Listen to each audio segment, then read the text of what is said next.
Hi guys, welcome to TFA Files TV. We are back again with the latest gossip. Nyaya dziri kupisa dziri kutenderera pasocial media. Vazukuru vambuya nehanda votukana pasocial media. Varipo vamwe vanhu vari kudedzera kuti we blame Mars Zimbabwe maambulance because zviri kunzi ambulance yeMars yakadedzwa pakaita Garry pakaitika accident zvidedzerwa kuti ngaive kusikotakura Garry.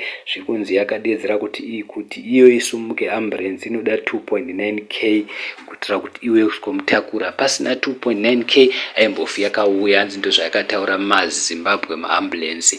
Zviri kunzi Garry akafighta for almost 10 hours vachizama kukumbira vachiti tonokupai tikumbera, hanzi yakaramba Mars. Saka vazukuru vambuya nehanda varipo vari kudedzera kuti useless Mars ikambani yakaita sei yemaambulance inotadza kusikotakura munhu, inodhimanda mari. Vamwe vanhu vari kudedzera kuti aiwa musablame Mars, blame Zanupf ndo inokonzeresa government yenyu. Vamwe vari kudedzera kuti iyo Mars yacho iri useless. Saka muda kuti tita seso guys, handizivi tinoti kudi kune dzimwe nyika kunana South Africa maambulance anotakura vanhu mahara.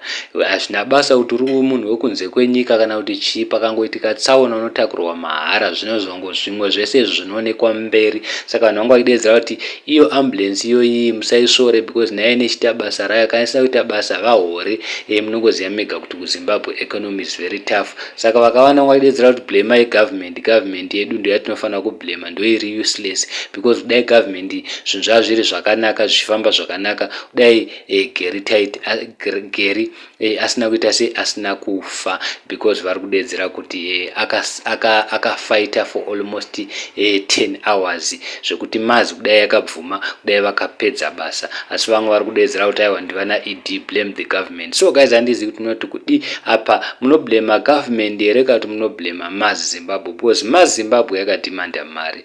Government yedu munoiziva iri corrupt. Thank you so much.